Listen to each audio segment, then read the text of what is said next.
So it's basically a way to keep us subjugated. Yeah. So all of the ones they call gang leaders is actually the leaders of the tribes. The tribes, nature forms the tribe. We adhere to nature and we click with our tribe. How does, can you explain a little bit about the forming of the tribes through organic means in nature? Yeah, humans pack animals. And the nature of a pack animal, birds of a feather flock together. Lions don't run with hyenas. Hyenas don't run with wild dogs. And all of them, none of them motherfuckers run with zebras and gazelles, right? They all know their place when nature tell them where they belong. Lions eat zebras, gazelles. Wild dogs eat zebras and gazelles. Hyenas eat zebras and gazelles. Now you have predator and prey already determined by species. The human is a pack animal too, but we are a pack animal with a higher consciousness than the lesser animals. And our ability to follow the rules of nature is what separate us from the lower animals, and our ability to deviate. It's rare that an animal in its natural environment go against its natural innate qualities, what we call the nature of the thing.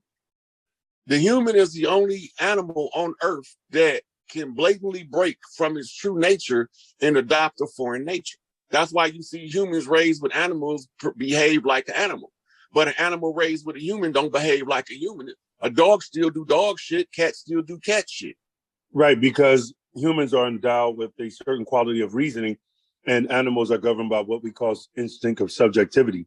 They're just. But if you really watch the animals, their level of reasoning is far more advanced than we give them credit for. And also their ability to use psychic means in their natural environment. For example, 15 lionesses going to hunt a wildebeest. They in the grass that's 8 feet high. On all fours, none of these motherfuckers is over 3 feet, 4 feet tall. Now, they all in the grass and they all moving at 50 to 25 yards from each other. Now, here come the motherfucking wildebeest, right? All of the lions know exactly which one they about to get without ever looking at each other. That's telepathy at play. But we don't acknowledge that because we want to be so much superior to the animals, right? Where you see animals adopting orphans in nature, humans get upset. I don't want that little bad motherfucker around me. It's a baby. He ain't no bad motherfucker till you teach him to be that way. And by constantly telling them that he's a bad motherfucker, the ego you create is a bad motherfucker. So now it determines on how he perceived bad and motherfucker, how he react to that as a development of his ego. So we had to change the meaning of bad to meaning good. So that when they called our children bad in their educational system, in a psychological way, we influenced them to believe that, oh yeah, I'm a bad motherfucker. Versus, I'm a bad motherfucker. It's a different energy attached to it in order to change the psychological dynamic and the impact on the child. So now in the rap song, we can say we the baddest motherfucker and we can talk about all of the dirty shit, but we don't really mean it that way. We just giving a message out. It's just based on expression. Mm-hmm. Now notice he's using the same language, but the intention has been changed in order for it to affect the organism different. How would you explain that the Riskians or the Anunnaki views or perceives non-ether? They got a higher scientific understanding than we do. They've been doing this shit thousands of years before us. So their understanding is so much greater than ours, and their ability to use it is so much stronger. But when the human learns it, is the most powerful creature in the known universe. That's why they tried to keep it away from us for so long. To activate that divine feminine, divine masculine in a single individual is the same as setting an atomic bomb off, right, in the realm of the soul. This individual becomes something greater than its sum total of parts. We human alien hybrids on Earth. Some of the original humans was flash frozen in Antarctica, and they thawed them out, and them was some powerful motherfuckers. And we more powerful than them when we come online. But the problem is there was used religion, politics, and sociological means to keep us from ever tapping into higher consciousness and coming all the way active, because you can't be subjugated in your God form. You can't be oppressed in your God form. In your God mind, nobody can say anything to shake you, because everybody got a right to say what the fuck they want to say, and I got a right not to give a fuck. Absolutely. So let's go here with it. Let's say, for example, you have a community of children in the new educational system and being educated in Nuwabic in the rote system. How will that actually benefit us? We're not using rote knowledge no more in the new system. The new system is open air method, described by Neely Fuller, and the teaching method won't be rote. It will be based in phonetics and accelerated learning programs at every level of learning. So like, when you say phonetics, you're talking about the pronunciation of words. Yes. Letters. Right. Rote knowledge is look, see. Right. So we're gonna activate the right brain to work with the left brain instead of turn the right brain off. That's the major difference in the new educational development. Children should have to have enough time to want to learn something. And we don't give them the time to want to learn something before we submerge them into a miseducation system. The whole education system is designed for two purposes: to auction off your child. In other words, to send them on parade on the auction block of slavery. And the other one is to produce workers. And if you don't come out of it, excuse me, if you don't come out of it as a functional worker, they got a place called prison that they put you in as the waste product. It's just like any other manufacturing process. The educational system is designed to miseducate you in order to make you able to be subjugated. You can't subjugate a person that's trained under the programs of something like Mensa. Mensa get the kids that you can't control. And they form their own network. So how will a class system exist in the new world? Not like we know it. It's gonna boil down to this. Under the matriarchal system, you can be as great as you want to be or don't want to be.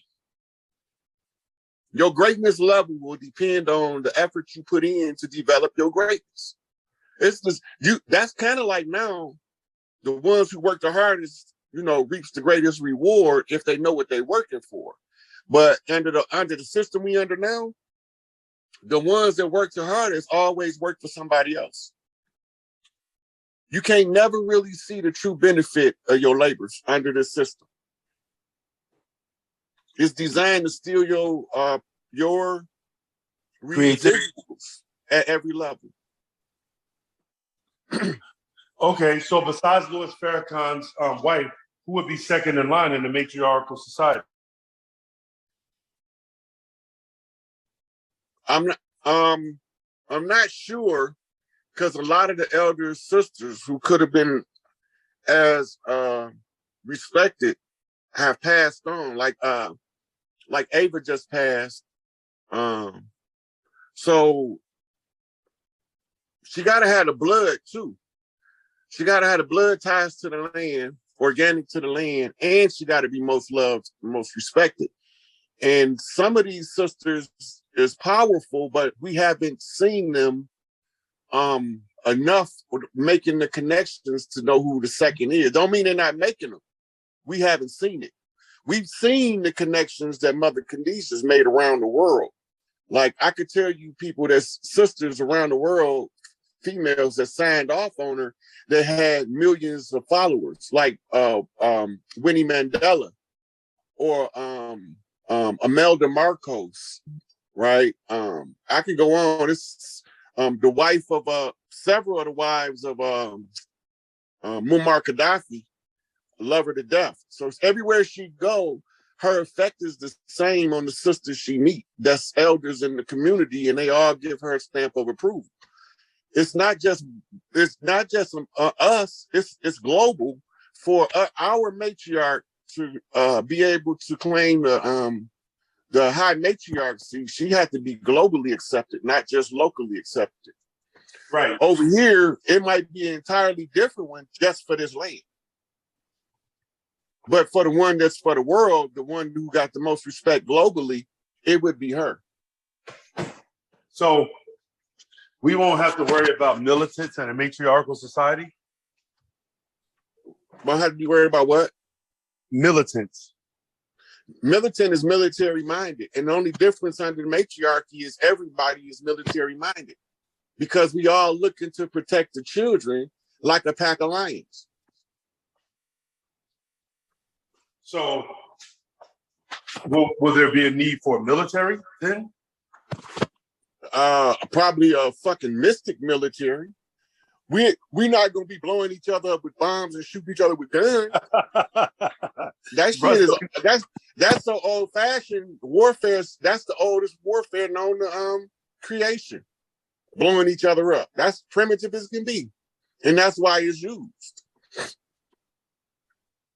It's rooted in ignorance.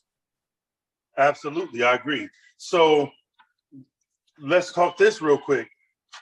I see that between the European people and the desert Eurocentric Arabs, all of them want to rule the world. Where will Islam be in the new world? Passe. All religions is gone. Religion is a control mechanism for political purposes. It has nothing to do with spiritual development. We're going to literally, the new educational system is going to teach you how to bring your spiritual self online where you don't need a religion. I know that's right. And just for them Arabs watching that might want to know, I'm that little nappy head motherfucking raisin head boy that they said that y'all niggas going to listen to in the end. That's crazy, because there's so many people that's just, so in the process of waking our brothers and sisters up to the information, which is really to get them on the alchemy of the language and the letters, what type of method or approach do you suggest to get them on the language and the alchemy of the letters so that we can raise their vibrational frequencies? Ooh, right now, man, it's a lot of people ain't gonna make it. There's too many people right now rooted in ignorance to even answer that question. Damn. They so ignorant that they can't even see a full-blown stage show playing out as politics in their face. So really, we had to focus on the youth, and the youth is the ones who gonna learn. They're gonna be willing to learn by nature. And they're not gonna accept the same bullshit we accepted. They gonna call the grown folks on their bullshit. We just gotta make sure the grown folks don't abuse the child for calling them on their bullshit. Right, because I noticed this. I was talking to a sister, and her take on it was, well, in order to get the children, you have to get the women. But paradoxically speaking, the gangs didn't go to mothers to get their soldiers or their followers. They actually took what we call occupationally orphaned children. An occupationally orphaned child is a child where the mother and father is outside of the household the majority of the day, and the TV, the school, and the neighborhood pretty much raise the child. So you can go to children nowadays and get them on it without ever having to talk to their parents. But the question then becomes, well, where does the women come in with that in the matriarchal society? Because you may be communicating a message to their children that particular parent disagrees with. Watch this. It don't matter what a motherfucker think. When these sisters get up there and say, we just took this bitch over, watch how the women react different.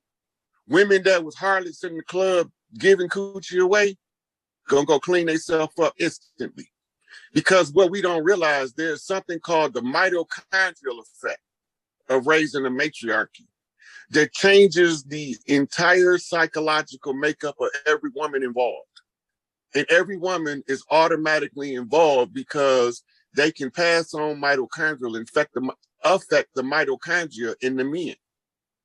And when that happened, the men are going to have to change from their effeminate ways, because the women is going to find that unacceptable, and the masculine men is going to also find it unacceptable. Okay, so what about relationship constructs?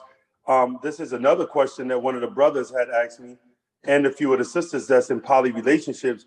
How will relationships be constructed and accepted by the matriarchal council?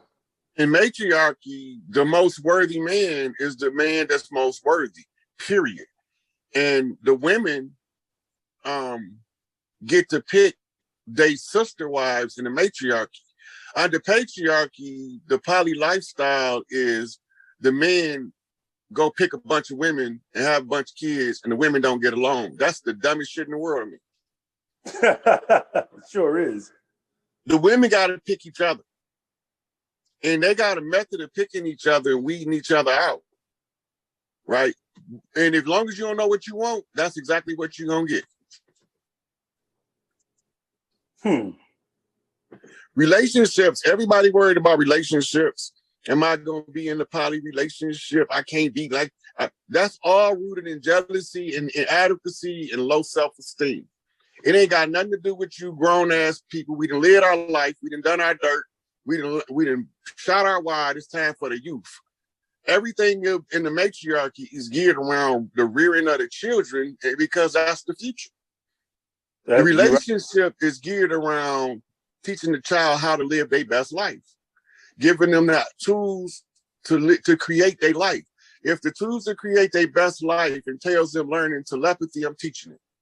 If it entails them learning psychometry, I'm teaching it. If it entails them being able to manipulate matter with their mind, I'm gonna teach it, because that's what's best for the future.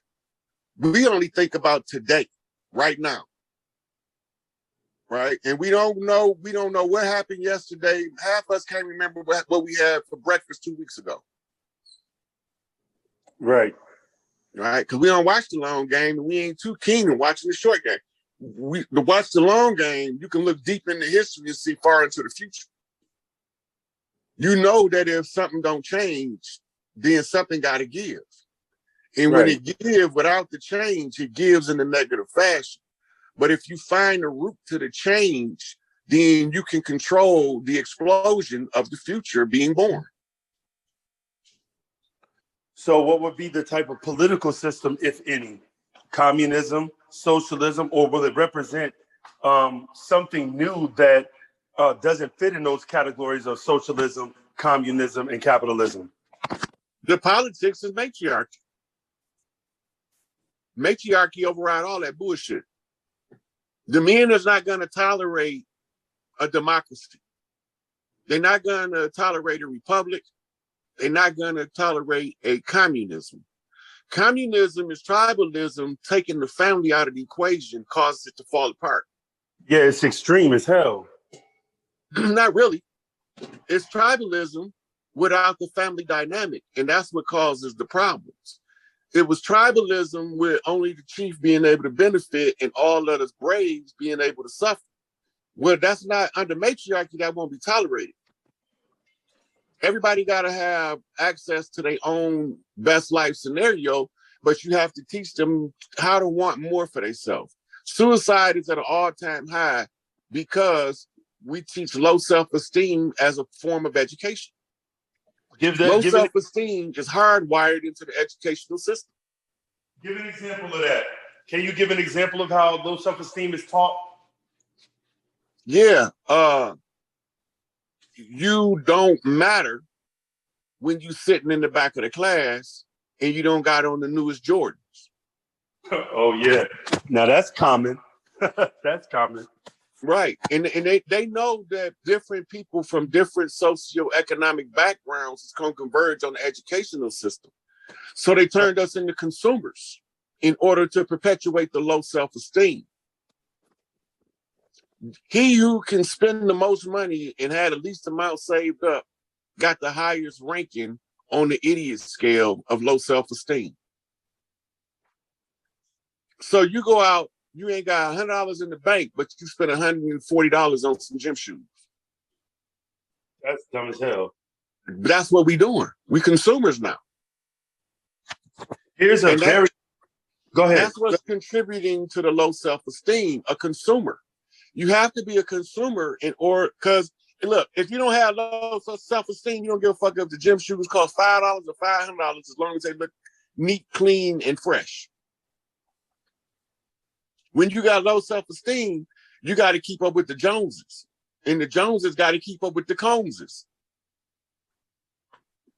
Well, here's a question that I've been asked, and I do find that this needs to be conveyed, but in reality, I don't think that there is a generalized answer. But the question is, how do we know that the matriarchal system won't become tyrannical or chauvinistic? Because it's a history, thousands and thousands of years before patriarchy, that attests to them. They never needed prisons under matriarchy. We was matriarchal before Columbus came. We still had, disagreements, but we had a different way of solving problems than we do now. Right. Our whole understanding of life was different because we lived from a different psychological dynamic.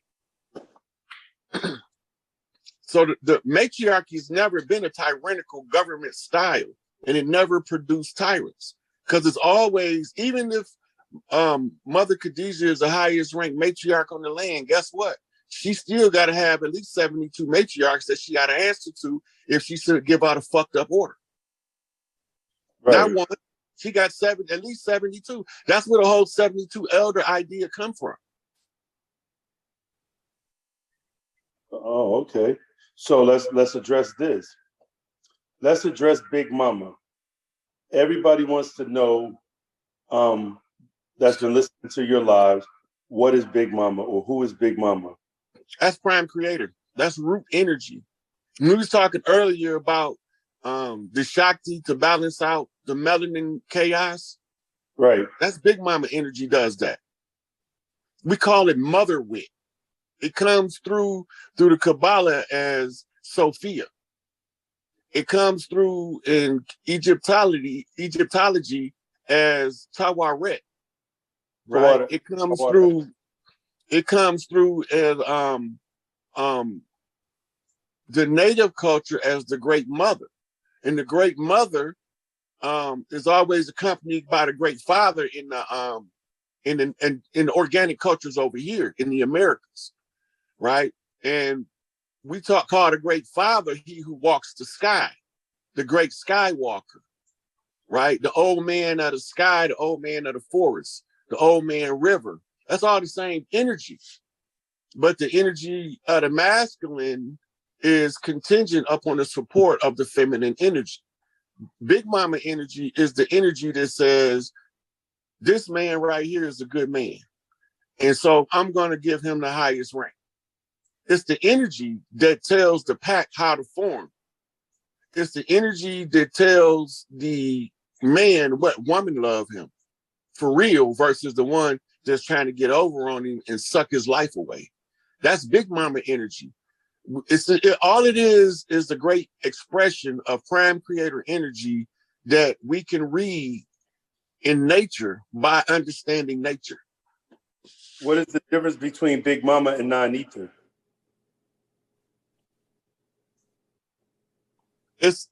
That's the same energy. That's the same energy. Big Mama is non-ether energy. When we're talking about ether utopia, the Ethiopian, the great dark mother, that's her.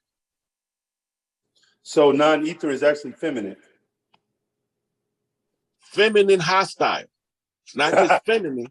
You got to add the hostile to it because when we start talking about the Queen of Heaven and Earth, now we're talking about what we call Oshun energy, which is healing and prosperous energy of the feminine. And it's more soothing and relaxing. Big Mama energy in its raw form will fuck you up. So you ever read in the Bible when it say that self-accusing spirit will rise up and whoop you?